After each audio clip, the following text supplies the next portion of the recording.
Ayo, kalian sudah cuci tangan belum? Kalau belum, cuci tangan dulu ya, agar kuman dan bakteri tidak masuk ke tubuh kalian. Sehat sekarang bukan hanya untuk kalian, tapi juga demi orang-orang di sekitar kalian. Oke, kalau sudah, kita lanjut videonya. Assalamualaikum warahmatullahi wabarakatuh. Baiklah anak-anak sekalian, sebelum kita memulai pelajaran, mari kita berdoa dulu. Berdoa sesuai agama dan keyakinan masing-masing. Harapannya semoga kita semua mendapat ilmu yang bermanfaat. Berdoa mulai. Bismillahirrahmanirrahim. Raditu billahi rabban wa bil islami dinan wa bi Muhammadin sallallahu alaihi wasallam nabiyyan wa rasulan. Rabbi zidni ilma warzuqni fahma. Rabbi shrah li sadri wa yassir li amri wakhlul 'uqdatam min lisani yafqahu qawli. Amin ya rabbal alamin. Assalamualaikum warahmatullahi wabarakatuh. Kembali lagi dengan Bu Laras, masih dengan materi pertama yakni Indonesia Merdeka, tapi kali ini pada bagian ketiga. Pada bagian ini Bu Laras akan menjelaskan mengenai pembentukan pemerintah Indonesia. Nah, pembentukan ini dimulai dari pengesahannya Undang-Undang Dasar 1945 dan dipilihnya presiden serta wakil presiden. Nah, pada saat itu Insinyur Soekarno dan Dr. Andes Muhammad Hatta akhirnya dipilih sebagai presiden dan wakil presidennya.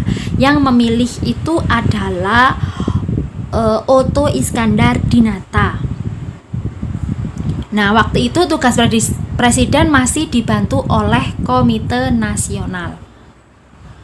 Setelah dibentuk Undang-Undang Dasar 1945 dan dilantiknya presiden dan wakil presiden, kemudian dibentuk departemen dan pemerintah daerah yang diadakan pada rapat lanjutan PPKI tanggal 19 Agustus 1945 dan diketuai oleh Otto Iskandar Dinata yang membahas tentang pembagian wilayah NKRI. Pada masa itu, wilayah NKRI akhirnya dibagi menjadi 8 provinsi yang meliputi Jawa Tengah, Jawa Timur, Borneo yang sekarang adalah Kalimantan, Sulawesi, Maluku, Sunda Kecil, Sumatera, dan Jawa Barat. 8 wilayah tersebut masih ditambah DIY atau Daerah Istimewa Yogyakarta dan Surakarta. Nah, setelah sidang itu kemudian dilanjutkan oleh laporan dari Ahmad Soebardjo yang menyebutkan bahwa NKRI itu terbagi atas 12 departemen, yaitu meliputi Kementerian Dalam Negeri, Luar Negeri, Kehakiman, Keuangan, Kemakmuran, Kesehatan, dan seterusnya. Termasuk juga ada Kementerian Negara. Setelah dibentuk departemen, kemudian dibentuk pemerintahan di daerahnya, hingga membagi wilayah Indonesia ke dalam 8 provinsi, kemudian menetapkan 12 departemen, kemudian dibentuklah badan-badan negara yang diselenggarakan pada sidang PPKI berikutnya pada tanggal 22 Agustus 1945. Nah, dalam sidang ini akhirnya diputuskan oleh dibentuk Komite Nasional Seluruh Indonesia dengan pusatnya di Jakarta. Nah, Komite Nasional ini dibentuk sebagai perwujudan dari tujuan dan cita-cita bangsa Indonesia untuk menyelenggarakan Indonesia yang berdasar kedaulatan rakyat. Nah, KNIP atau Komite Nasional Indonesia Pusat ini diresmikan dan anggota-anggotanya dilantik pada tanggal 29 Agustus 1945 di Gedung Kesenian Pasar Baru, Jakarta. Pada masa itu ketua KNIP adalah Mr. Kasman Singodimedjo dan wakilnya yaitu Sutarjo Kartodikusumo, Mr. Latuharhai, dan Adam Malik. Setelah dibentuk badan-badan tadi ya, kemudian badan-badan negara tadi, kemudian dibentuk kabinet dan pemimpin daerahnya. Nah, pada tanggal 2 September 1945, Presiden Soekarno ini menindaklanjuti keputusan PPKI, dengan membentuk kabinet pertama Indonesia lengkap dengan personelnya. Yang tadi ya, menteri-menterinya ada Menteri Dalam Negeri, Menteri Luar Negeri, Keuangan, Menteri Negara, begitu ya. Beserta dengan nama-nama kabinetnya ya, nama-nama yang menjabat di kabinet tersebut. Nah, selain di pelantikan para personel pemimpin kementerian dan lembaga tinggi negara, Presiden Soekarno juga melantik personel dari 8 provinsi yang dibentuk tadi. Kalau beserta provinsi dan nama-nama pemimpin daerahnya. Misalkan ada Tengku Muhammad Hasan, ada Gusti Ketut Puja dari Bali, ada Mr. J. Latuharhai dari Maluku, dan seterusnya. Kemudian setelah dibentuk pemimpin daerah dan kemudian dibentuk partai-partai politiknya, ya kan, untuk mewadahi atau mewakili rakyat ya. Akhirnya pada awalnya tanggal 22 Agustus 1945 rapat PPKI ini menjadi satu-satunya ajang untuk membentuk partai nasional, partai politik yang ada di Indonesia.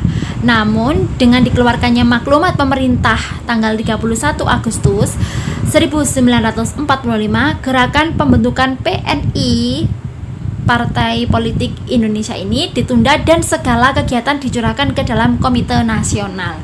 Selanjutnya baru muncul maklumat Wakil Presiden nomor 10 tanggal 3 Novembernya yang menyebabkan Indonesia mulai bermunculan partai politik seperti Masyumi, PKI, PBI, PRS, PSI, Permai, PNI, dan seterusnya. Dan yang terakhir, karena butuh keamanan, karena sebuah negara itu membutuhkan suatu keamanan, maka dibentuklah Tentara Nasional Indonesia atau TNI. Namun sebelumnya TNI ini awalnya adalah BKR ya, dibentuk pada 22 Agustus 1945 yang saat itu masuk ke dalam bagian Badan Penolong Keluarga Korban. Mungkin semacam organisasi aktivis seperti itu ya, masih seputar itu. Namun kemudian pemerintah belum membentuk tentara yang bersifat nasional. Kemudian pada tanggal 5 Oktober BKR kemudian ditransformasikan atau diubah menjadi Tentara Keamanan Rakyat atau TKR melalui maklumat pemerintah nomor 6 yang isinya bahwa rakyat itu membutuhkan keamanan dari suatu tentara. Nah, maka pada tanggal 6 Oktober 1945 keluar maklumat tambahan yang menyatakan sebagai Menteri Keamanan Rakyat diangkatlah Suparji. Nah, jadi TKR tadi diangkatlah Suparji sebagai ketuanya ya. Sidang kabinet kemudian dilakukan lagi pada 15 Oktober, berhasil menetapkan bahwa Urip Sumaharjo sebagai kepala markasnya atau kepala staf umum TKR-nya. Jadi Suparji tadi sebagai ketuanya, ketua TKR atau selaku Panglima TKR, sedangkan Urip Sumaharjo sebagai kepala staf TKR. Nama lain yang disebut sebenarnya ada, tetapi pada waktu itu memutuskan tidak disetujui, ya kan? Tapi lebih memilih dipilihlah 2 orang itu. Nah, pada tanggal 12 November 1945 diadakan konferensi TKR di Yogyakarta, karena memang Yogyakarta itu sebagai pusatnya ya, tempatnya atau markasnya, yang dipimpin oleh kepala staf yakni Letnan Jenderal Urip Sumaharjo.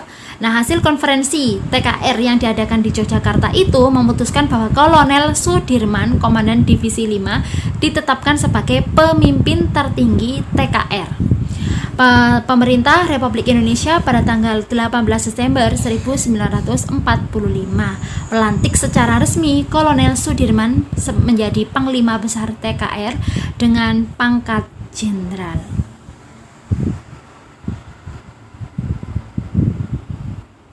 Nah, setelah tadi pembentukan organisasi atau pembentukan pemerintahan di Indonesia. Kemudian proklamasi ini juga memiliki makna dari berbagai aspek. Dari aspek hukum, proklamasi merupakan pernyataan yang isinya berupa keputusan politik tertinggi bangsa Indonesia untuk menghapuskan hukum kolonial atau hukum dari bangsa penjajah yang kemudian diganti dengan hukum nasional atau hukum dari Indonesia itu sendiri, yakni lahirnya NKRI, Negara Kesatuan Republik Indonesia. Dari aspek politis, proklamasi itu menyatakan bahwa bangsa Indonesia sebagai bangsa yang berdaulat dan mempunyai kedudukan sejajar dengan bangsa-bangsa lain di dunia. Setelah proklamasi, bangsa Indonesia dapat menentukan sikapnya tanpa ada yang memaksa.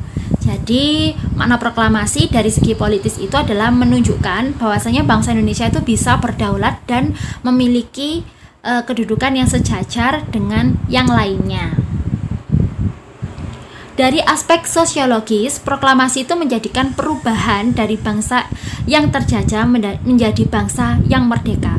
Proklamasi memberikan rasa bebas dan merdeka dari belenggu penjajahan.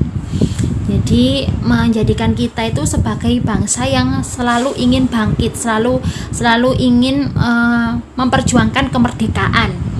Tidak hanya dulu tetapi juga hingga sekarang. Aspek historis, proklamasi merupakan titik akhir sejarah penjajahan di bumi Indonesia, sekaligus menjadi titik awal Indonesia sebagai negara yang merdeka bebas dari penjajahan bangsa lain. Dari sisi sejarah ya, jadi itu merupakan titik akhir atau juga bisa dikatakan juga simbolik bahwasanya ya sudah, bahwasanya Indonesia sekarang adalah Indonesia yang merdeka. Dari aspek spiritual, proklamasi yang diperoleh merupakan berkat rahmat Tuhan Yang Maha Esa. Jadi proklamasi itu dijadikan sebagai bentuk rahmat dari Tuhan yang meridhoi perjuangan rakyat Indonesia untuk melawan penjajah tersebut. Nah, kemerdekaan bangsa Indonesia tidak terlepas dari doa seluruh rakyat Indonesia kepada Tuhan untuk segera terlepas dari penjajahan. Kemerdekaan tidak akan tercapai jika tidak ada izin dan kehendak dari Tuhan Yang Maha Esa. Dari aspek kultural atau budaya, proklamasi itu membangun peradaban baru dari bangsa yang digolongkan pribumi pada masa penjajahan Belanda menjadi bangsa yang mengakui persamaan harkat, derajat, dan martabat manusia yang sama. Setelah proklamasi, bangsa Indonesia menjunjung tinggi nilai kemanusiaan. Itu kemudian direfleksikan pada nilai-nilai yang ada di Pancasila ya. Bahasanya kelima nilai yang ada di Pancasila itu sebenarnya tidak lain adalah menjunjung tinggi nilai-nilai kemanusiaan. Terima kasih materi terakhir tentang Indonesia Merdeka ini. Semoga bermanfaat dan tetap semangat belajar dari rumah. Wassalamualaikum warahmatullahi wabarakatuh. Salam olahraga, salam sehat. Jangan lupa memakai masker setiap kali berkegiatan di luar rumah. Dan gunakan masker untuk menutupi hidung dan mulut kalian. Contohnya seperti ini. Oke guys. Bagaimana dengan pembelajaran hari ini? Sukses selalu, tetap semangat. Jangan lupa jaga kesehatan, pakai masker, selalu cuci tangan, dan jangan lupa jangan keluyuran kemana-mana. Tetap di rumah saja, bantu orang tua. Jangan lupa ibadah.